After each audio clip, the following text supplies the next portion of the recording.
É o tempo que nós vai entrando no assunto.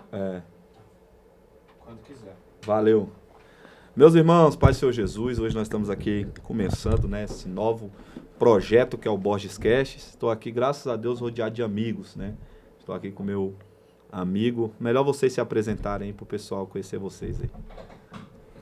Bispo Cristiano Paulo, pastor presidente ali da Assembleia de Deus Divina Missão Mundial, ali no extremo sul de São Paulo. Eu sou o pastor Ederson Fernando, paz do Senhor, povo de Deus. Eu sou pregador itinerante, congrego na Adebrais, congregação Praia Paulistinha. Meus irmãos, hoje nós estamos aqui, né, para um bate-papo cristão, né? Bate-papo cristão com coisas da atualidade, com assuntos, né, que movimentam, né, a nossa fé, a nossa alma e o nosso grupo, que é o grupo cristão que nós fazemos parte. Aí hoje, para equilibrar aqui, ó como é bom, né? Tem um pastor presidente de igreja e tem um pastor que, né, hoje vive na itinerância, na pregação, né? E hoje a gente vai falar sobre alguns assuntinhos aqui que são muito criticados na internet. E também divide opinião, porque tem pessoas que pontuam e defendem e tem pessoas que fazem o quê? Tem pessoas que elas realmente desabonam. E eu trouxe aqui alguns assuntos que eu sempre tive essa vontade de debater, né? Para lançar na internet, até para a gente ver qual que é a opinião pública. E hoje tem um equilíbrio aqui. E a pergunta que a gente vai começar aqui, lançar na mesa, a gente vai, lembrando que a gente vai dialogar sobre isso. Nem eu não sou obrigado a concordar com nenhum dos irmãos é obrigado a concordar comigo e a gente é livre aqui para cada um expor a sua opinião, né, pautado, é lógico, na Bíblia. E a primeira que eu quero lançar é uma tranquila, pastor Cristiano, que é: a igreja de hoje está mais preocupada com palco do que com altar? Ou seja, as pessoas hoje estão mais preocupadas, né? Estou falando especificamente líderes, né? Pregadores, cantores, o povo que movimenta os bastidores da igreja, né? As pessoas que pregam a palavra, cantam a palavra hoje, estão mais preocupadas com palco ou com altar? Ter vida com Deus ou ter a palavra correta que eu quero pôr é essa daqui, ou ter uma boa performance, né? Entregar tudo sem estar entregando nada. E aí? Na minha opinião, assim, eu não generalizo, né? Porque ainda tem líderes que são comprometidos com a palavra de Deus, mas a sua grande maioria, sim, com o decorrer do tempo e o crescimento da igreja, o movimento gospel, né? O movimento cristão cresceu e trouxe vaidade para dentro do coração. Então, muitos eventos, muitas igrejas, eles estão pautados na estética, no palco e não no altar mais. É tanto que a maioria dos eventos que nós vemos hoje no meio gospel são eventos para autopromoção. São eventos que a maioria faz por pura vaidade, para aparecer ou para mostrar que tem, não generalizando, porque ainda nós temos pastores, líderes que são muito fiel a Deus e a palavra de Deus. Então, eu não generalizo, mas uma grande maioria, sim. Nós temos que entender o princípio, é o seguinte: a vaidade humana, tá? Biblicamente, ela sempre vai se opor a princípios bíblicos. Como muitas pessoas falam, eu não vou à igreja. Nós temos que entender que a pessoa não vai ao ministério, né? E devido a uma administração hoje que tem que ser coordenada conforme o ritmo de tudo, a internet, todo esse meio comunicativo, então a igreja ela é composta de pessoas. Só que o líder em si tem que tomar o cuidado de uma coisa, de ele fazer algo que as pessoas aprovam e Deus desaprova. Porque vai dar de você dar uma comida que não tem sabor. Porque se nós somos ministros de Deus, nós só somos garçom. Verdade. Sim. Quem coloca o tempero? É Deus. É Deus. Então, muitas das vezes, o cozinheiro, ele quer o tempero. Aí você passa para um garçom, ele vai querer enfeitar o prato daquilo que não saiu da cozinha. Olha aí. Aí pode atrapalhar o quê? O resultado. Ou seja, o meu pastor ou quem quer que seja administrador, ele aparecer mais do que Jesus. Ele sabe fazer um ótimo trabalho, ele traz as melhores pessoas, os melhores cantores. Só que não há um resultado do que? Edificação da igreja. Aí complica. Complica, porque se eu for para trazer o evangelho, o evangelho tem coisas que ele vai me afrontar como ser humano, como obreiro, administrador. Agora, você trazer uma pessoa que ela tem uma visão filosófica apenas do evangelho, de não comprometer o seu posicionamento com Deus, então essa pessoa tem aquela mensagem mais agradável, louvor agradável. Então, eu costumo dizer que é o seguinte, é aquele churrasco com gosto de salada. Promete tudo e não entrega nada. Entrega nada. Eu falo pra você, dentro desse negócio aí, é complicado porque a gente vê muita... Vou usar essa expressão, né? Muita molecada despreparada. Sim. Eu não sou aquela... Eu não desacredito que criança pode pregar, que jovem pode pregar, que adolescente, até porque quem usa é o espírito. Sim. Aí se diferencia para ensinar, para dar doutrina, para dar conselho, mas pregar Deus, ele pode usar qualquer pessoa. Até uma pessoa tem oportunidade na igreja, às vezes conta um testemunho. E um dia eu fui para uma vigília, cara. Esse dia eu guardei isso, né? Aí o pastor deu uma oportunidade para um cantor, numa vigília, e a banda do cantor não estava pronta. O cantor não sabia o que fazer. Aí ele devolveu o microfone pro pastor e falou assim, pastor, faz uma oração aqui, enquanto a minha banda se prepara. Aí o pastor olhou assim para ele, aí ficou meio assim, pegou o microfone, orou e depois devolveu pro cantor. E isso aí eu fiquei guardado. Por quê? Eu fiquei pensando comigo, são pessoas que, na verdade, eles não têm relacionamento com o Criador, porque não tem mais nada para entregar. Sim. Foram ali igual um papagaio. Gravaram a música, decoraram a música, pegaram o decoro na garganta, só que entregou para eles, se for para entregar qualquer coisa a mais que aquilo, não tem. Já não tem. E é isso aí, a gente vê que é dentro do que nós estamos falando. São pessoas que estão mais preocupadas com a performance do que com contato com o próprio Deus, né? E eu fico pensando assim comigo, né, cara? Tipo, essa experiência, ela me marcou, eu guardei, fui com isso para minha casa comigo, carrego isso comigo até hoje e penso, né, cantou, o povo pulou, rodou, sapateou na vigília, entrou no mistério, é uma pessoa que tem uma agenda bem concorrida aí na nossa região. Só que eu fiquei pensando comigo, é lógico, não vamos julgar quem pulou, porque quem pulou é quem recebeu. Quem foi lá não está olhando para o profeta, mas para a profecia, né? E é complicado, né, cara? Porque hoje nós vemos muito isso. E isso aí leva muito a gente a entender porque que muitas pessoas hoje andam dentro da igreja depressiva. Sim. Muitas pessoas dentro da igreja, que a igreja devia ser o lugar de cura, libertação, transformação, era o lugar de refúgio, né? E hoje a gente vê que muita gente entra para a igreja, às vezes sai frustrado, e a gente começa a entender o porquê que é. É isso daí, é quando a gente começa a se preocupar, e é o que o pastor Cristiano falou agora. E que os líderes, né? Eles não são 100% culpados, porque não pode também, como é que vai viver só? Não tem como só o líder fazer. Sim. Só que às vezes também faltou, eu acho que um pouco tá faltando hoje um pouco de exigência. De mais entrega à vontade de Deus do que à vontade humana. Porque há uns anos atrás, uns bons anos atrás, era mais difícil a gente ter acesso a conhecimento. Verdade. Por exemplo, uma aula de canto era muito caro e era muito distante assim, da realidade de muito cantor hoje. Um curso de teologia, de oratória, fugia muito da realidade de muito pastor. Tanto que há alguns anos atrás era muito comum pregar em uma igreja, chegar lá o pastor não saber nem ler. Ele tem que pedir para alguém ler o versículo para ele e chegar lá na hora da igreja lá e ele falar. E assim, o que diferencia daquele tempo para hoje é justamente conhecimento. Só que o conhecimento trouxe também a vaidade junto.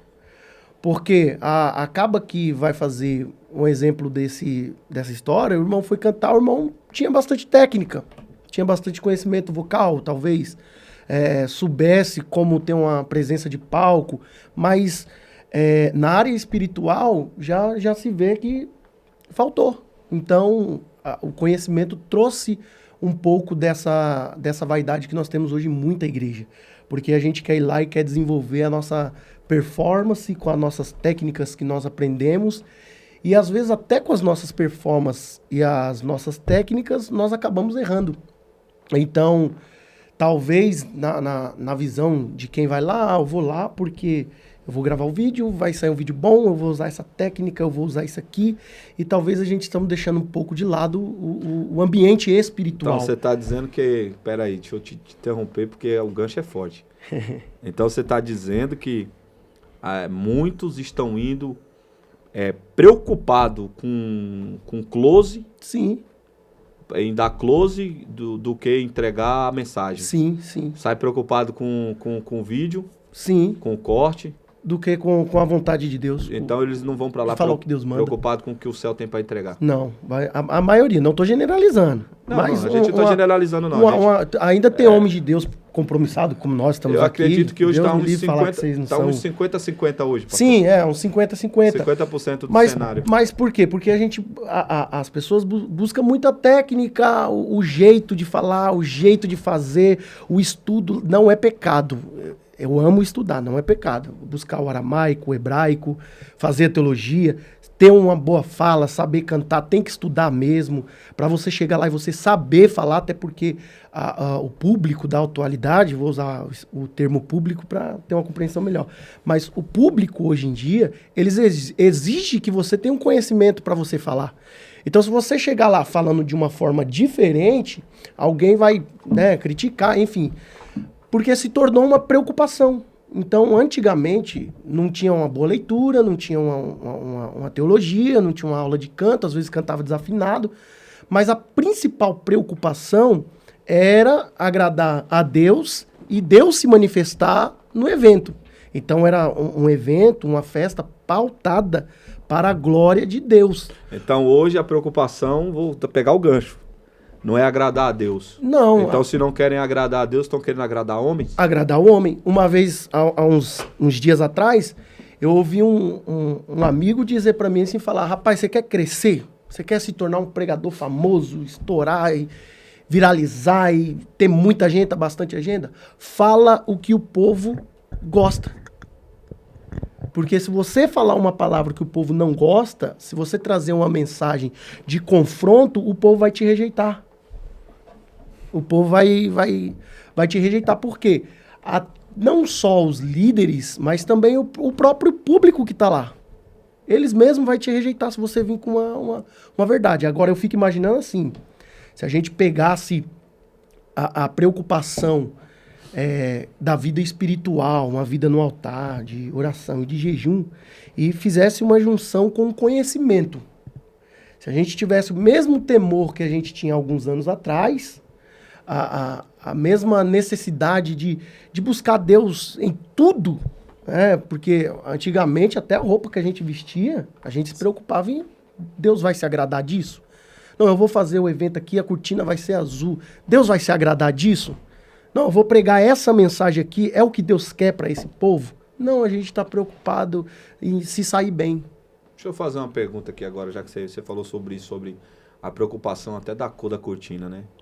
Então, isso abriu um gancho e eu vou fazer essa pergunta para o pastor Cristiano, ele pastoreia a igreja e essa aqui é crítica, irmão. Você acha que Deus se preocupa com roupa, pastor? Ele deu o gancho, sim, vai puxar. Nós temos que entender o seguinte, o que a Bíblia diz, né? Ela fala que Deus é espírito. Certo. Deus é espírito. Então, a obra redentora, ela não começa fora, começa por dentro. Então, uma pessoa que ela recebeu o evangelho é único. Não existe relatividade para o evangelho. Então, se ele criar o evangelho, você cria o seu, eu crio o meu, alguém aqui está errado. Opa. A Bíblia não. A Bíblia é centrada no evangelho de Cristo. É um pronome definido. O evangelho de Cristo. Não pode ser o seu, nem o dele, nem o meu. Sim. Podemos conjecturar algumas coisas, Deus nos dá liberdade para tal raciocínio. Mas eu não posso me atrever de mexer naquilo que dá certo. Então, vamos lá. Quando o espírito da pessoa não recebe este evangelho, ele só recebe a parte assim, Jesus é o Salvador. Então, ele sente aquela tranquilidade que eu estou salvo porque ele apenas cuida de mim. Ele não é meu Senhor.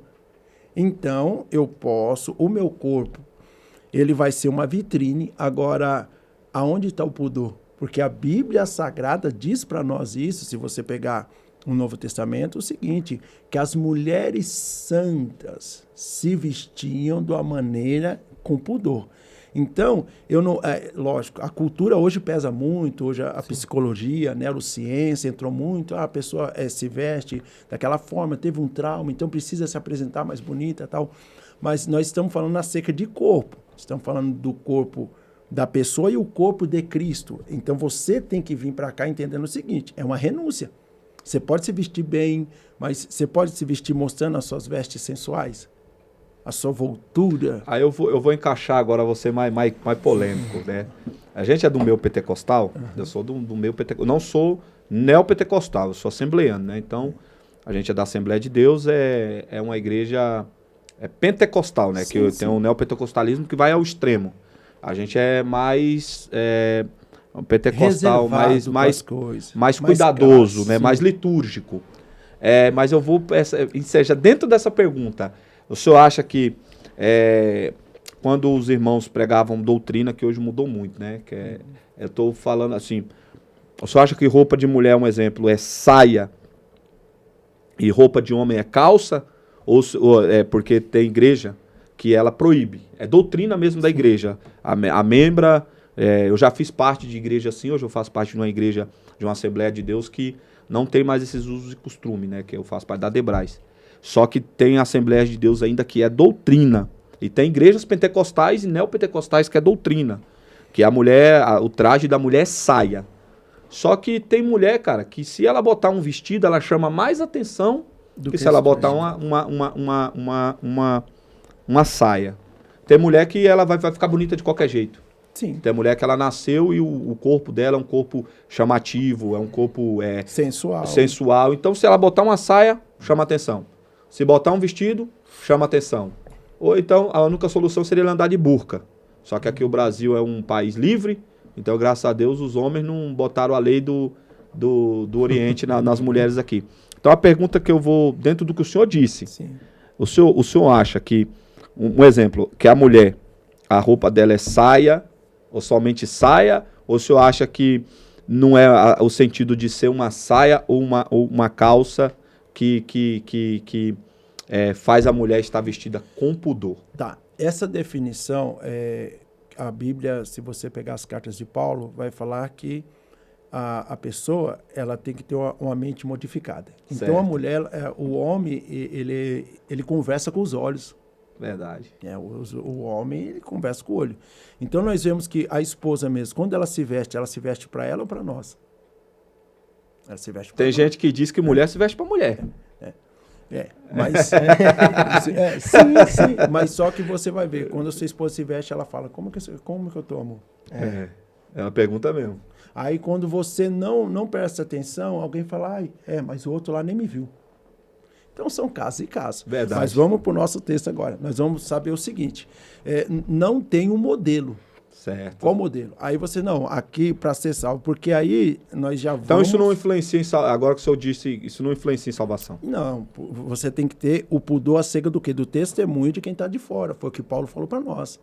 Nós temos que ter cuidado quem nos assiste. Nossa, desculpa a expressão, tá? Nós estamos aqui. Olha a irmã popozuda. Tá repreendido. Não, mas o que aconteceu? Né? Mas é verdade, você tá parecendo o Cláudio Duarte agora, aí, brincando. Olha a irmã popozuda, olha a irmã peituda, tal. Quer dizer, um elefante na roupa de formiga? Não dá certo. Não dá certo. Então, não seja acerca da pessoa falar se essa dá ou não dá para ser salvo ou não. Pera lá, a salvação não é por isso. Sim, claro. Pronto. Já não é por Já isso. está pontuado, então. Sim, mas só que a Bíblia diz no capítulo 5 e verso 13 de Mateus o seguinte, vocês são a luz. Então, você vai falar, não, você só vai para o céu se você usar a saia, a calça. Não, você vai usar uma roupa de uma mulher, você vai ser elegante, bonita, só que você não vai ser sensual ao extremo. É a mesma coisa. Já que estamos dentro de uma polêmica aqui, eu vou tomar minha cervejinha sem álcool. Tá repreendido. Eu sou o bispo da igreja. Não, tá arrependido, não tem álcool. Que o problema é o álcool. É verdade. Então, se nós formos mexendo em algumas coisas, é lógico, vai dar polêmica, mas a gente tem que entender o seguinte, Paulo ele foi bem taxativo, tem pessoa que ele consegue. Tem obreiro que eu conheço, amigo meu, ele toma, não tem problema nenhum. Entendeu? Ele consegue. Sim, ele consegue, mas Eu não consigo. Eu já não posso. Eu não consigo por dois motivos. Se eu beber, primeiro violento, motivo, né? eu me arrebento, eu já me acaso que eu pequei, e o segundo motivo é, eu tenho tendência ao vício. Isso. O que Paulo falou? Então faz o seguinte, lembre então da doutrina do fermento. Ninguém Certo. nunca coloca uma colher cheia, sempre a ponta. Não controla a ponta, não pega a colher. Pegou aí, querido? Porque o nosso problema não, um pouquinho não faz. Faz sim. Eu perdi Um pouquinho de fermento levanta toda a massa. Então nós temos que saber o seguinte, a mulher ela tem que se vestir com pudor, sim, lógico. É 100% pela salvação? Não. É mais pelo testemunho do incrédulo. Sim. Por causa da consciência. Paulo fala muito bem, irmãos, se você for comer uma carne e você for escandalizar o seu irmão, coma legume. Não é por causa da sua, é da dele. Isso é verdade. É da dele. Então dentro disso aí, a gente pensando, então, nós se vestimos tanto para nós, Sim. como para os outros. Sim. Então, o problema em si não é a saia ou a calça. O problema é a saia e a calça que você veste. Se, A Caio. forma que você usa. Por quê? Se você é uma pessoa que você, olha, metanoia, mudança de mente. Uma mulher uma mulher que, lógico, não vamos generalizar, tá? Mas uma mulher jovem, por exemplo, ela não gosta de ser cantada. Por quê? A roupa. Ei, psiu. Mas você vai ver, olha o busto aparecendo, vai sentar, vai colocar a mão na coxa, então pera lá. Então nós vamos ter o quê? Acerca da salvação, quando nós falamos, não é 100% acerca dela, porque aí nós tínhamos que mexer toda na teologia, e não tem como fazer uma coisa dessa, porque não é necessário, porque a nova mulher não tem esse problema. Aí você vai para o capítulo 3 de 1 Coríntios, Paulo fala o quê? Eu não pude dar alimento para vocês sólido, porque vocês são criança, sois carnais. Né? De tal maneira, olha o exemplo que ele fala, de maneira que alguém quer ouvir o Adson pregar, mas não quer ouvir o pastor Edson, que não gostou do estilo dele. Porque eu sou mais bonito, pastor. É bonito. Você entendeu? Minha skin é boa. Então, o que vai acontecer? O apóstolo Paulo está falando o seguinte, que a falta de maturidade faz a pessoa até fazer a escolha de quem ele quer ouvir ou não, congregando no mesmo ministério. Sim, isso é verdade. Entendeu? Agora, imagine a sua postura de vestimento. Não, o pastor falou no culto que a mulher tem que ter pudor e não ser sexual, mas eu gosto. Eu gosto. Só que quem vê de lá de fora vai falar assim, nossa, olha como que ela está vestida. Ah, mas se for para a gente olhar para isso, ninguém vai vestir nada. Não, peraí, nós estamos falando do comportamento, uma postura de cristã. Muitas vezes trabalha numa empresa que só ela é mulher. Todo mundo lá é homem. E aí, como é que vai ficar? Você viu a irmã chegando hoje? Eita, aqui, irmã. Então, ela evangelizou todo mundo, mas foi para Jesus ou para ela? Você entende? Isso é problema. E você, Varão? Então, concordo com as palavras do pastor Cristiano. É isso mesmo, exatamente isso. Não é o que você usa, mas a forma e para que você usa. Eu não acho lícito, por exemplo, uma mulher ela dizer que eu sou mulher de Deus, serva de Deus, ela anda com uma vestimenta que causa escândalo. Porque às vezes o escândalo não é gerado dela ou dentro da casa dela, mas quem está de fora. Então... Eu acho que ela deve... Eu acho que, além dela entender e colocar uma compreensão no coração dela que ela é uma serva de Deus, ou tanto o homem quanto a mulher, sou um servo de Deus, então eu tenho que me policiar a maneira que eu visto, eu tenho que me policiar o que eu como, e não por ser o pastor da igreja que impôs. Não, aqui você não pode comer pão de leite. Aqui na igreja é lei, não pode. Ela entender que ela não pode comer porque é a vontade de Deus. Aí nós temos outra vertente aqui também. Mas aí gera outro problema. Você sabe qual é o problema que gera aí, né? Que nem você disse, assim, o pastor, um exemplo, o pastor da igreja, eu vi isso, e é uma verdade, né?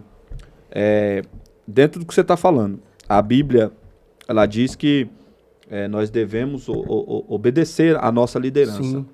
Então, um exemplo. Se a gente estiver dentro de uma igreja, e a igreja impor, for uma doutrina da igreja, lá dentro, e a gente não concordar com aquela doutrina, aí um exemplo, a doutrina da igreja é só saia. A vestimenta da mulher, saia. A vestimenta do varão, terno, gravata, que nem o povo briga na internet. Ah, não pode usar barba, pode usar barba. Tá na Bíblia, não tá na Bíblia. Tem coisa que a gente entende também que dentro da nossa casa, eu aprendi isso aí, pastor, dentro da nossa casa quem faz as regras é o líder. Sim. Tem regra que é o líder que coloca. Sim. Entra também no sentido do quê? Se você estiver numa casa que não permite e você começar a Forçar. fazer, a partir ali você entrou no pecado. Sim. Independente de liturgia bíblica. Por quê? Porque você está quebrando uma regra local. Sim. Se você for para a aldeia, lá o culto é pelado. Sim. Se Certo? você fizer ao contrário, se torna uma rebelião. Lá um culto é pelado, lá na aldeia. Lá, como é que você vai lá evangelizar e dar camisa pros índios? Eles não vão vestir de cara. Não vão. E qual o princípio de Tiago 4,17? Aquele que não sabe fazer o bem comete o pecado. Então, todos que já estão ali, eles já estão adaptados, eles estão ambientados com o seu pastor. Então, por isso que hoje teve um rapaz que falou, nossa, mas por que tanta igreja? Eu falei, por causa do ser humano. Deus, Pedro falou que ele é longânimo para salvar todos, ele queria que todos se convertessem. Então, veja bem, como que uma pessoa com a mente de cientista vai congregar num lugar que só tem pessoas de mente pequena? Ele não vai conseguir. Não vai bater as ideias. Verdade. Você entendeu? Como você vai congregar num lugar onde pessoas tiveram a sua conversão? Porque nós temos que entender o seguinte, os padrões de Deus, por exemplo. Como que Deus formou Israel? Primeiro, a ação de falar e dar ordem sem se manifestar. Para gerar fé no nosso pai Abraão. Quando foi, olha, sai da sua terra, sua parentela, sai do meio dos seus e vai para onde eu te mostrar. Foi obediência? Lógico que foi. Então nós temos que entender que a fé ela é baseada de 2 princípios irremovíveis, tá? Primeiro você crê, porque você nunca consegue realizar o que você não acredita. Você só está aqui hoje porque você acreditou. Verdade. E ó, foi ou não foi? Olha aí, ó. Você fala, rapaz, Borges Cast, eita, meu Deus, que... Não. Aí o Edson tá pregando há quanto tempo? Porque ele acreditou, não, Deus tem chamado a minha vida. E quando estava com ele, ele falou, varão, vai trabalhar. Vai, sai fora dessa, rapaz, você... Então, princípio... Não prega bonito, não canta bonito. Não tem estilo de pregador, não precisa. Você só precisa ter Cristo, porque é Cristo que promove. Às vezes louvou, pastor, não prega bonito. O que aconteceu? Então, vamos lá, creu. Depois que você crê, assume o compromisso, vai atrás.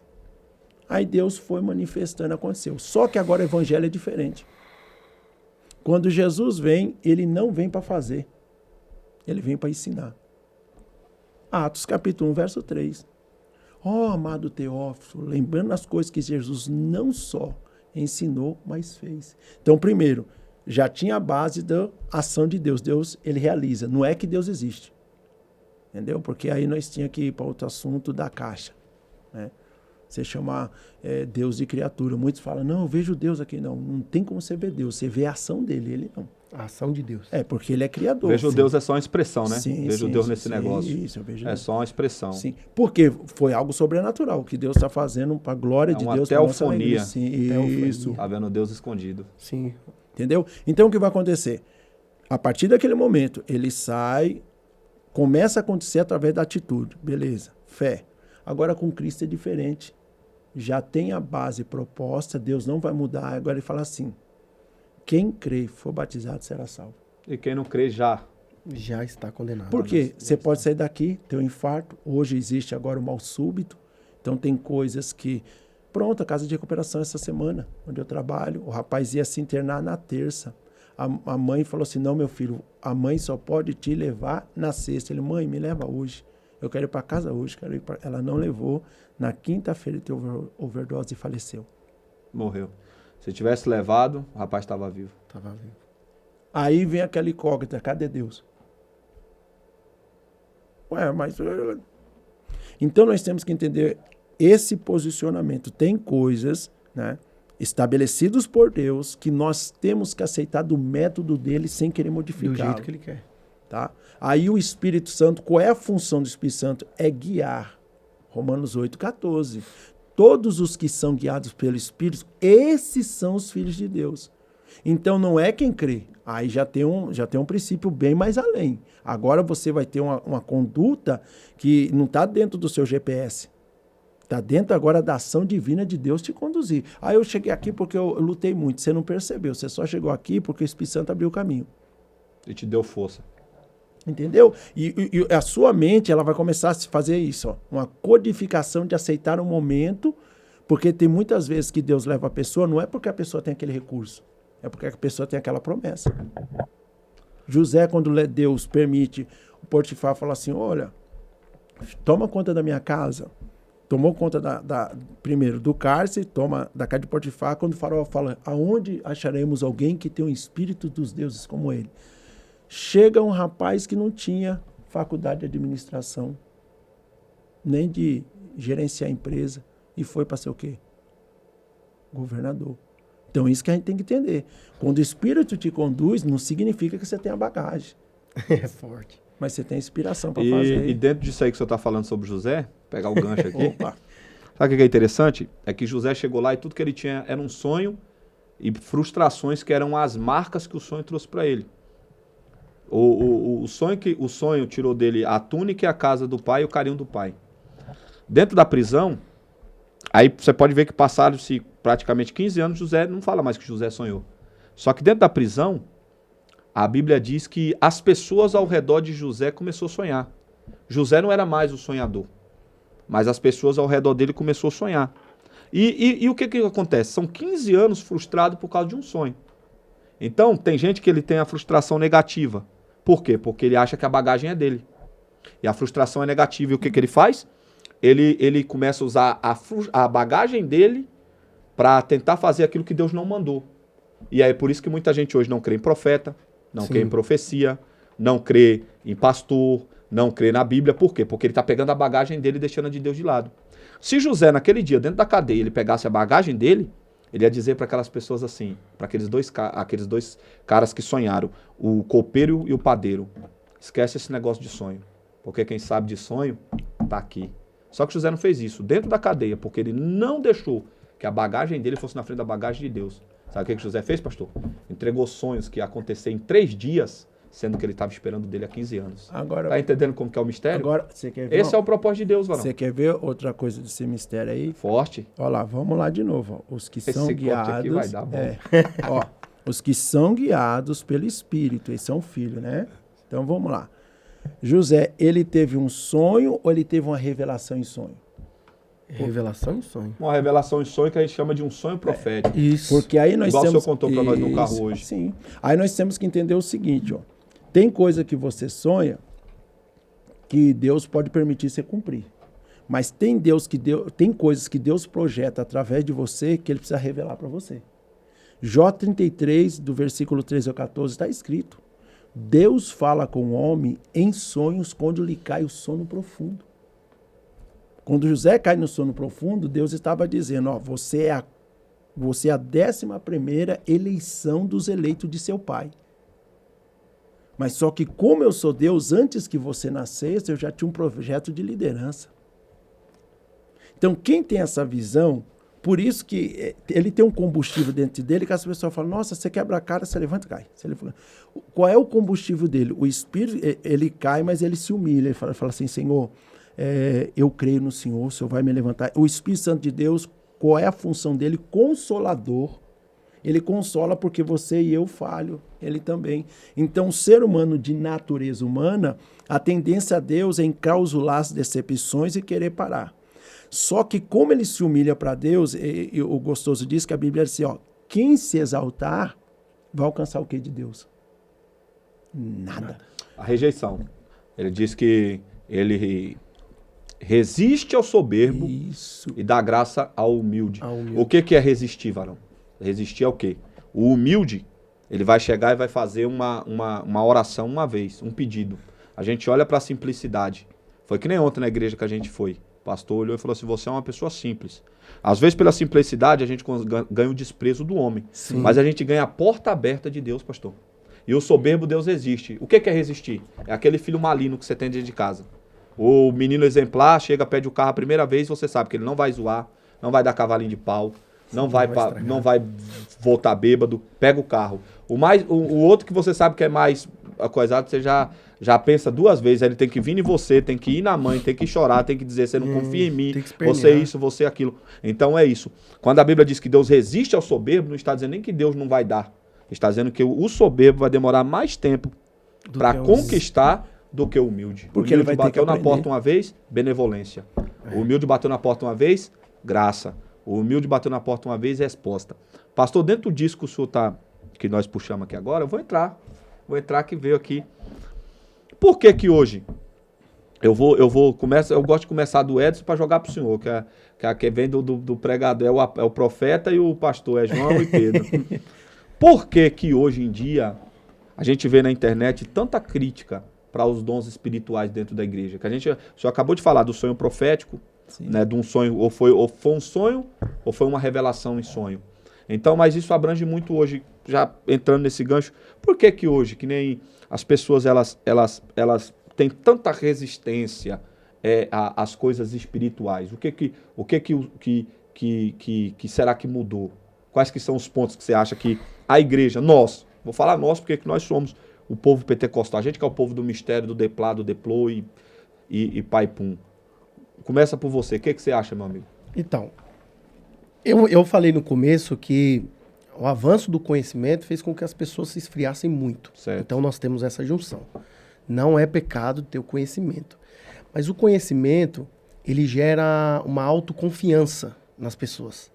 Então, quando ela tem um autoconhecimento, ela gera uma opinião ou uma visão própria acerca das coisas e se ajunta com as meninices, com as bagunças. Porque eu creio muito nos mistérios de Deus, eu creio em profecia, creio na revelação, creio na língua estranha. Só que, um exemplo disso, o avanço da tecnologia. Você entra no seu Instagram agora, você entra aí no Facebook, você vai ver vídeo lá de pessoas fazendo chocarrice, fazendo bagunça e dizendo que é mistério de Deus. Só que Paulo, ele escreveu dizendo assim, só discerne o que é da carne aquele que é carnal, mas o que é espiritual discerne as coisas de Deus. Então, eu acho que o que falta mais no meio da igreja é o discernimento espiritual. Porque as pessoas estão vendo muitos brincando e nessa brincadeira que muitos levam, alguns levam a sério aquela brincadeira e acham que é de Deus e o camarada tá ali com zombaria com as coisas de Deus, que eu acho isso muito errado. O cara tá querendo se promover, dizendo que é Deus que tá nele, que Deus que tá usando ele, e ele está fazendo uma bagunça. E surge aqueles que têm um conhecimento que passa a não acreditar naquilo ali porque percebeu e é visível que é bagunça, que é baderna. Então, o acreditar, ter a fé nos mistérios de Deus é um pouco complicado hoje por causa disso. Porque, por exemplo, o dom de língua estranha é um assunto muito divergente. É um assunto muito polêmico, mas se você, um exemplo, a gente estamos aqui, começa a orar e a gente começa a falar em línguas, de repente Deus começa a descer com uma profecia, uma revelação aqui, a gente começa a falar de Deus um pro outro, alguém pode cortar um pedaço desse vídeo, jogar lá na internet, pegar distorcido, né? Distorcer, falar que é mentira, eles são picareta. Então, assim, o discernimento não está tendo com isso, para discernir o que é de Deus de verdade e o que não é.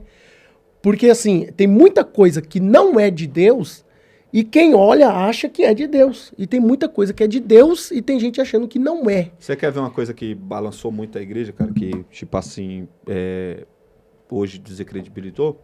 Eu tenho um costume de dizer, não existe pastor sem vergonha, não existe profeta sem vergonha, não existe cantor sem vergonha.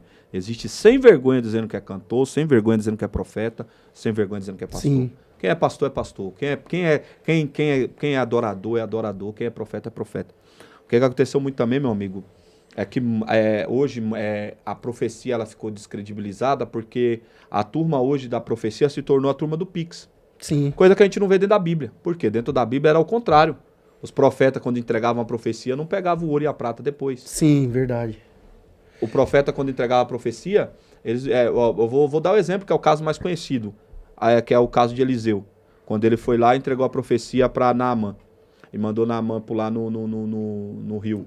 E Naamã falou o quê? Não, tem rios melhores na minha cidade. Aí veio, falou assim, meu senhor, escuta a voz do profeta. Aí depois Naamã, quando foi curado, ele foi atrás do profeta Eliseu para fazer o quê? Para dar para Eliseu um caminhão de ouro. Aí Eliseu falou o quê? Não quero. Por quê? Porque ele sabia que ele estava fazendo aquilo e que aquilo não era de Deus. Não que eu seja contra o pastor ser abençoado, o profeta ser abençoado, o pregador ser abençoado, o cantor ser abençoado. Estou dizendo que hoje, o que acontece muito é uma realidade, irmão. É que existe muito sem vergonha dizendo que é profeta. Sim. Que, na verdade, o camarada, na maioria das vezes, ele é um adivinhador. Sim. Entendeu? E o que ele faz? Ele descredibiliza a verdade por causa do quê? Da mentira que ele vive. Sim, e acaba crescendo uma descrença. Porque Bateu, mas doeu, mas vai curar. Vai curar. Acaba crescendo uma descrença, por quê? Porque vem um camarada ali que ele é picareta. Vamos falar o português claro. Picareta. O cara tá interessado só em dinheiro. Então ele vai falar qualquer coisa pra alguém. Tudo por dinheiro. Topa tudo por dinheiro. Programa do Silvio Santos. Pra poder receber um Pix ali, engana muita gente. E aí o que acontece? Vem aquela pessoa, igual a gente vê muito isso hoje na internet, que ela tem uma frustração com a igreja. Alguns colocaram o nome até de desigrejado. E aí eles, não vou à igreja porque eu sou a igreja, porque blá blá blá. Enfim, tem essas coisas todas. O que eles fazem? Eles pegam essas picaretagens, junta tudo e colocam uma junção dizendo todo pastor é assim. Todo cristão é assim, toda igreja é assim. Uma vez eu peguei uma discussão com uma pessoa muito séria. Assim, a pessoa perdeu até a paciência, ficou brava comigo. Perdeu a amizade comigo porque ela disse, todo pastor é ladrão. Todo pastor é ladrão. Eu disse assim pra ele, olha, amigo, eu tenho um ministério de pregação há 22 anos, pregando a palavra. Eu já tive muitas experiências em muitas igrejas. Mas eu nunca fui uma igreja que eu vi um pastor com um revólver na mão apontando pros fiel falando, você tem que dar o dízimo aqui, você tem que ofertar aqui, você tem que... É bom que nós estamos com um pastor na mesa aqui. Entendeu? Eu nunca vi um pastor fazer isso. Ah, não, mas quando vai lá na igreja, lá na igreja tal, lá é uma pedição, amigo. Se ele tá pedindo R$1 milhão e tem quem dê, primeiro, qual que é o problema disso? Segundo, em que ele roubou? Se eu te pedir o seu relógio, você vai me dar porque você quer. Eu pedi. Você crê, varão, nesse negócio aí? Eu vou perguntar aqui aberto. É papum. Oxe. Você crê nesse negócio do cara vai lá, prega e depois faz o voto lá no altar e chama tantas pessoas com X, tantas pessoas com X? Eu vou falar eu creio. E eu não estou falando isso porque eu prego, não. Eu creio porque eu já fiz voto assim também. E fui abençoado. Porque a gente não pode botar todo mundo dentro de um balaio. Sim. Certo? Mas até que ponto? Vou perguntar para o pastor, que o pastor dirige igreja. E eu sei que o pastor vai ter uma resposta. Eu sou pregador, então eu sou... Como é que fala? A pessoa vai falar, tá falando isso porque prega, porque não. Eu creio porque aconteceu na minha vida. Eu não vou ficar aqui contando testemunho, que vai vir muitos outros programas, então não posso entregar tudo hoje. Mas até que ponto, pastor? A primeira pergunta na verdade, o senhor crê nisso também, nesse mistério profético de fazer uma campanha, fazer um voto, estimular um valor, que o profeta, Deus falou com o profeta, isso pode ser aberto, não é porque eu disse que eu creio que o senhor tem que concordar comigo, não. Então, vamos lá, vamos ao princípio, foi a primeira pergunta foi por que a igreja descredibilizou acerca dos dons, tá? Certo. Então, primeiro, nós temos que ver que após a era apostólica, a igreja teve etapas e etapas, né? Correto. Se você pegar a história, todas as ações de Deus sobre a terra, países, continentes, teve uma ação diferenciada, né? Começou-se a falar muito de Pentecostes depois do fenômeno da Rua Azusa, que veio mesmo aquela explosão pentecostal. Outros tinham, mas era uma pessoa específica, e não uma ação em vários lugares. Então, um remanescente que acendia demais. Ali não. Ali incendiou o mundo todo, de maneira que Daniel Berg e Gunnar Wig vieram para o Brasil. O próprio presidente de outra denominação, que também diz que é pentecostal, mas teve uma mudança doutrinária muito grande, veio da Itália para cá, trazendo antes deles ainda, que chegaram em 1910, eles em 1909. Tá? Então, o que aconteceu? Dentro disso, a igreja teve que trabalhar com 3 linhas. Nós temos os sensionistas, nós temos os continuistas e nós temos os conformistas. Dentro de um corpo, você tem 3 interpretações que usam a mesma Bíblia. Certo. Tá? Então, vamos lá, a primeira. A primeira, vamos falar que quem são, né? Lógico que o segmento está aí. Quem são os conformistas? Aquele que fala assim, eu creio que Deus faz. Deus faz milagre. Esse Deus é tremendo. Esse Deus... Aí você fala, então nós vamos orar agora para Deus. Ele fala, não, é isso que você tem que entender. Ele faz quando ele quer. O conformista, ele joga a responsabilidade toda para Deus. Certo. Entendeu? Então, ele tem que se especificar numa palavra de segurar o auditório através do conhecimento humano. Ó, Deus está aqui, viu? A hora que ele quiser, ele faz. Fica quieto aí. Tá doendo? E mandar a glória com a dor. E leva ela para casa. Esse é o conformista. Esse é o conformista. Aí vem o sensionista. O que é o sensionista? É quando ele pega em Atos 2. Aí ele vai numa visão mais profunda, que como a obra missionária era para os judeus que era totalmente radicado no monopolismo, ou seja, Deus. E eles não iam evangelizar o mundo. Por isso que Jesus disse, ide por todo mundo e pregai a criatura. Só que ali ele estava falando para quem? Ele estava falando para os 11 alunos que seriam os apóstolos. Por isso que ele falou criatura. Porque para nós, os judeus, nós somos goi. A palavra goi significa imperfeito, inexato e infiel. É impossível nós agradar a Jeová. E você vê que Jesus falou, não, eu quero que vocês vão para todo mundo. Vocês não vão ficar só em Jerusalém. Não, vocês vão para todo mundo. Até os confins, quer dizer, a Índia, Japão, vocês vão para a América Latina, nem Brasil existia, aleluia. Então, o que acontece? E aí a interpretação do sensionista é cessou. Porque Israel, ao receber no capítulo 2, que aquilo é somente exclusivo para os judeus, recebeu a manifestação de língua para saber que o Deus único se manifestou a todo ser humano. Então, mas por que ele é judeu de Roma e... O que é isso? Então, aqueles que estavam vendo o Pentecostes sobre os 120, falou assim, mas peraí, ele nunca saiu daqui. Ele está falando nosso idioma, língua estranha, língua estrangeira. É língua de outra nação. Deus tomar você no mandarim, eu vou entender? Não. Se eu trazer um chinês, ele vai saber o que você está falando. Verdade. Aí as pessoas confundem língua estrangeira com dialetos. Existe dialeto também. E se Deus te batizou com dialeto lá dos aborígenes da Austrália, eu vou entender o que você está falando? Então pode falar os dialetos. Sim. Ele pode falar línguas estrangeiras. Sim, sim. Porque é uma ação do Deus E universal. a língua dos anjos, pastor, existe? Então, essa expressão língua dos anjos, vamos lá. Paulo, quando ele se refere a ela, por que ele fala isso? Ele está falando acerca de comunicação. Certo. Qual a comunicação do céu? Língua dos anjos. Mas os anjos conversam com quem? Com a gente, com Deus e com eles. Eles vêm ao mandado de Deus para trazer uma mensagem, falar com a gente. E qual língua que ele fala? Se ele vir aqui no Brasil, ele vai ter que falar português, que eu só entendo português. Então, e o que Deus está falando? Língua universal. Certo. Deus vai te usar na sua necessidade. Entendeu? Então vamos lá. O sensionista fala, não, se manifestou, não vai ter mais, não tem mais, acabou. O sensionista, ele vai bater. Conformista é Deus faz se quiser, sensionista é cessou porque não tem mais. A obra missionária judaica ali, porque o ministério apostólico judaico, ele tinha que quebrar a tradição do judaísmo para ir para todo mundo.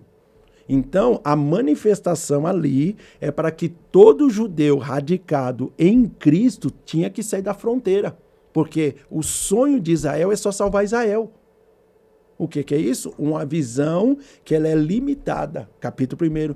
É nessa estação que o Senhor vai trazer a redenção para Israel. Jesus responde o quê? Vós sereis revestidos do poder do alto e serão minhas testemunhas. Repetiu Isaías. Deus falou em Isaías 46. Vós sereis as minhas testemunhas. Então nós temos a obrigatoriedade de levar esse evangelho, porque não é falar em língua. Né? Existe o falar, existe você ser possuído por Deus. O que é isso? Você está aí, começa a chorar, daqui a pouco você não tem um domínio. Agora, o que está dando problema é as imitações. Sim. É os papagaios. É. Eu até estava vendo um companheiro de uma igreja ascensionista brincando. Ele falou que foram pregar, né? Em uma igreja pentecostal, e ele sendo... O povo sabia que ele era ascensionista, mas convidou para ir lá. Aí ele parou com o carro. Depois vocês vão ver aí, é famoso, então vocês vão acabar vendo.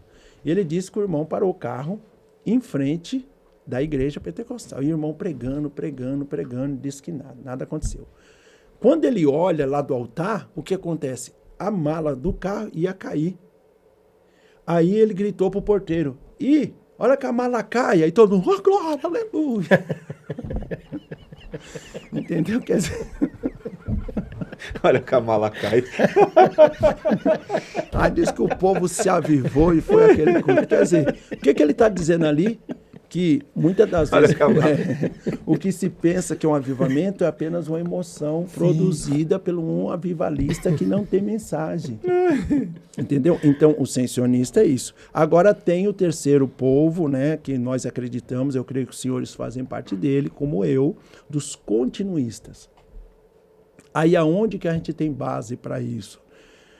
De sermos continuistas, que Deus dá continuidade. Ora, enquanto houver pessoas enfermas e que estiverem às trevas, debaixo do poder de Satanás, ou debaixo da filosofia humana, tá? Capítulo de número 26, 18 a 19 de Atos está escrito. Quando o próprio Deus fala com Paulo, ele fala, eis que eu te levo para os gentios, para lhes abrir os olhos de Satanás para Deus e tirar do seu poder para o poder de Deus, para que sejam santificados pela fé em mim. Olha aí. Então, quanto mais você usa a fé, o que é santo é você estar separado para uma obra. Então, essa ação redentória da fé em Cristo, por ele ser a cabeça, você ser o corpo, 1 Coríntios 12, 12, você tem direito de acreditar e receber essa autoridade. Só que, capítulo 3, 12 de 1 Timóteo diz o seguinte, aqueles que quiserem viver piamente em Cristo Jesus, sofrerão perseguição. Então, continuista, Adson, ele tem que aceitar. Então, o continuista é aquele que ele não acredita no evangelho pleno. Ele acredita no evangelho pleno. No evangelho pleno. Não é o evangelho que ele criou. Não. Que eu criei, que o senhor criou. Não que nós criamos, exemplo. Sim. E... Rapaz, uma hora passa rapidinho, né? Passa rápido Rapidinho, demais. já acabou. Rapidinho. Foi embora já. Uma hora, rapidinho, pai. Nem deu pra coçar o dente, não. Pastor Ederson, pastor Cristiano, eu vou deixar uma última pra gente dar aquele tchauzinho. E semana que vem nós estamos aqui de novo. Vamos gravar de novo. Vou ter que aumentar para 2 horas esse negócio aqui, que 1 hora só é muito pouco. A pergunta é essa daqui. Tem que ser criterioso. Você tem 1 minuto e meio, o pastor tem 1 minuto e meio. Porque essa aqui é a pergunta que eu queria fazer, porque isso mexe comigo também, cara. E aí? Dentro de tudo isso, a gente falou sobre profecia, a gente falou sobre dons, a gente falou sobre usos e costumes, né? Sobre o cenário da igreja, que foi a primeira pergunta que a gente fez, né? Que tem gente que quer palco e tem gente que quer altar, certo? O que você... Agora a pergunta ela é criteriosa. É certo cobrar para pregar? Você acha que quem cobra para pregar é porque... a pergunta é criteriosa. Quem cobra para pregar é porque deixou de buscar altar e quer palco? Ou quem cobra para pregar tem alguma justificativa bíblica? Você tem 1 minuto e meio, 2 minutos para você responder. Eu não sou a favor... É lícito cobrar para pregar? Não é lícito. Eu não sou a favor de cobrar para pregar, mas nós temos uma visão de quem cobra, de quem paga e de quem não pode pagar. Eu vivi Quem cobra, quem paga, quem não pode pagar. Sim. Certo. Eu vivi um problema uns dias atrás, porque uma pessoa me mandou mensagem, me mandando mensagem. Não, eu chamei fulano para pregar aqui, fulano cobrou X, que não sei o quê, como se eu fosse o culpado do pregadorzão lá, cobrar dele. Eu falei, irmão, por mim ele pode cobrar 80 milhões de reais. Ah, mas por que isso? Porque isso é o reino dos céus. Não sei o que. Eu falei, irmão, ele pode cobrar quanto ele quiser. Enquanto tiver quem paga, né? Quem pague, vai ter quem cobre. Eu sou contra? Sou, mas também não sou a favor Por exemplo, eu moro aqui no extremo sul de São Paulo. Aí o pastor lá da Paraíba ou do Paraná quer me levar para pregar lá no evento dele lá, ele achar que eu tenho que ir arcar com as minhas despesas sozinho. Tenho que, igual quando eu comecei na itinerância, eu viajei para um estado que a pessoa que me levou me deixou largado lá na rodoviária. E eu sem 20 centavos para tomar um café. Então eu fiquei lá aguardando no outro dia para ele me mandar para outra cidade para me abandonar no hotel e eu ficar lá. Graças a Deus, Deus preparou pessoas que me auxiliou lá. Mas ele me levou, me abandonou lá, não preguei no evento da igreja dele, me deixou lá e acabou. Então, assim, eu não sou a favor disso. E por isso, né, por isso que acaba alguns tendo que cobrar. Por causa dessas experiências Sim. ruins. Só que o cobrar, por exemplo, quando eu cobro e eu recebo para isso, eu já não estou indo mais focado no reino. Eu estou indo focado no que eu vou receber. E uma vez que eu foco naquilo que eu vou ganhar financeiramente, a vaidade sobe no meu coração. E aí eu vou começar a luxar. É por isso que nós temos pregadores que gostam de luxúria. Você vê pregadores que eles querem viver no luxo. Eles não querem viver num hotel mais tranquilo e no hotel mais tranquilo. Pousar na casinha do irmão. Não quer pousar na casa do pastor que é simples, não quer comer uma comida simples. Na casa daquele irmãozinho. Tá entendendo? Não quer ter amizade com muitas pessoas, porque a visão dele é o luxo, é o carro, é o dinheiro, é a conta bancária. Ele tem que expor a luxúria dele devido ao ministério. Certo. Então, sou totalmente contra. Meu pastor, agora é contigo. Ô, Glória. Então, meus queridos, esse conceito da cobrança vai pelo aquilo que a pessoa tem, né? Porque nós vemos que ninguém vai cobrar aquilo que não tem. Então, vamos pegar assim, em geral. Porque a maioria dos pastores e dirigentes de congregação, alguns evangelistas, eles não têm nada. Então, essa faixa etária de quem cobra, muitas das vezes ele se autofez, ele se investiu em si próprio. Então, ele toma essa visão, não, fui fazer a teologia, não pediram?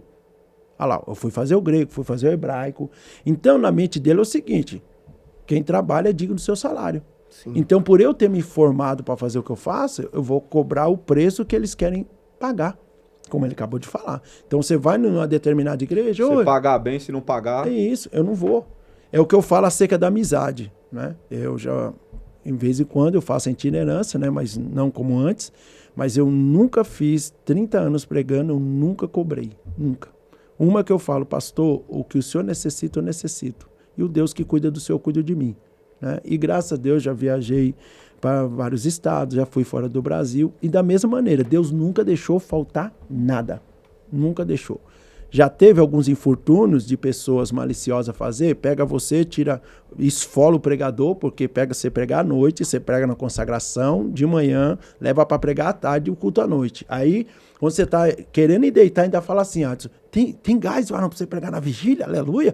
Não esquece não que amanhã você vai ao pregador da manhã missionária. Então... ter aqueles nuances dos dois lados, né? De você também desgastar a pessoa e você fazer aproveitamento, é lógico. O cristianismo em si, ele te traz, né? Vamos dizer assim, uma mente mais tranquila. Não, eu vou convidar a pessoa, é um amigo, né? Então, eu já tirei essa oferta, não dá para você vir. Já separou, já tá preparou. Porque o obreiro é digno do salário, está escrito na Bíblia. Só que tem pastor que ele já passou por isso e hoje ele não faz. Ele recebeu muito, agora ele chama o Adson, dá um tapa nas suas costas. É o teu nome, o Adson vai vir aqui. Não, gente, não pode. Agora que eu tenho a minha igrejona aqui... Não concordo. Subiu a luxúria, né? Eu não concordo, assim, de valores exorbitantes, né? 40, 30 mil, então pera lá. É imposto, né? Imposto. Aí, agora, se alguém quiser dar, isso é outra manda coisa. Que eu tô preparado, Jesus. Vou passar meu Pix aqui, quem quiser mandar, pode mandar. Entendeu? Então, sabe o que eu acho aí, pastor? Dentro disso tudo aí que o senhor disse, do que o Edson disse, eu sou da opinião que é o seguinte, despesa não é cobrar.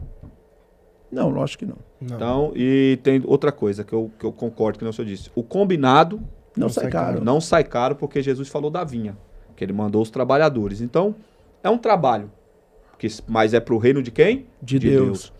O que eu sou contra é isso que o senhor acabou de dizer. Valores porque existe uma fé dos dois lados, tá? Existe mais fé dos dois lados. Tem igreja que está disposta a dar 10 mil, 15 mil por causa do famoso, mas não está disposto a dar R$ 500 pro anônimo da onde ele mora. Sim. Eu sou contra esse tipo de coisa. Só que as pessoas também precisam entender, que não é o nosso caso aqui, que R$ 250 não é cobrar. R$ 300 não é cobrar. Por quê? Porque você convida um pregador. Você leva um pregador na sua igreja, um exemplo. Aí, quando a pessoa traz o famoso, só o restaurante que ele vai levar pro famoso comer, ele vai gastar mais que isso aí. Sim. O hotel que ele vai pôr o cara, ele vai gastar mais que isso aí. Então a gente tem que ver o que é o conceito do cobrar, o conceito do combinar e o conceito do pecar dentro de tudo isso. Eu, particularmente, não sou favorável não, a essas cobranças exorbitantes. Sim. Mas eu não tenho nada a ver com a vida de cada um que vá prestar com Deus. Só que se eu precisar e eu quiser fazer um evento, eu sou bem aberto assim, e eu quiser trazer a pessoa e a pessoa pôr valor e eu tiver condições, eu Sim. pago. Sim. Mas eu não cobro. Sim. Não cobro assim, mas também não sou, como é que eu posso dizer, bobo. Ingênuo. Fui numa igreja uma vez, vem pregar aqui. Aí ia estar no mesmo evento que eu, uma cantora, que eu sei que no mínimo deram 3 mil pra ela.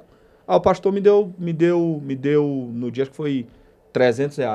Aí ele me chamou lá de novo. Ah, varão, foi uma benção, vem aqui na festa. Aí eu olhei o cartaz. Quem ia pregar era fulano. Eu falei, eu vou.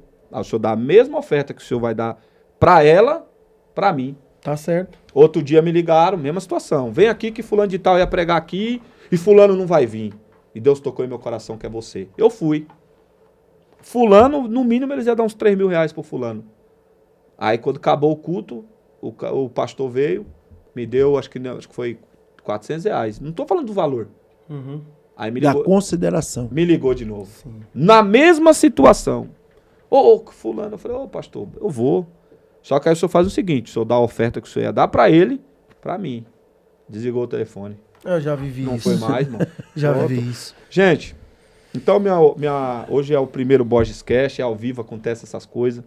Tô muito feliz aqui, receber o Bispo Cristiano, é um homem de Deus, é um pai na fé pra mim aí, me aconselha muito, me ajuda muito, orou muito por mim, é um parceiro de guerra, de vigília, de experiências. De monte. De monte e de puxão de orelha. Quando eu preciso, ele vem puxar a orelha. Que ele é o mais experiente aqui, tem uma bagagem que não é dele, é de Deus, né? Que foi Deus que construiu essa bagagem para ele. Pastor, muito obrigado por estar aqui hoje comigo. Não vai ficar só nesse, tá bom? A gente vai fazer, se Deus permitir e Jesus não voltar, nós vamos fazer toda semana. Ederson é um amigo, pregador da palavra, exímio, né?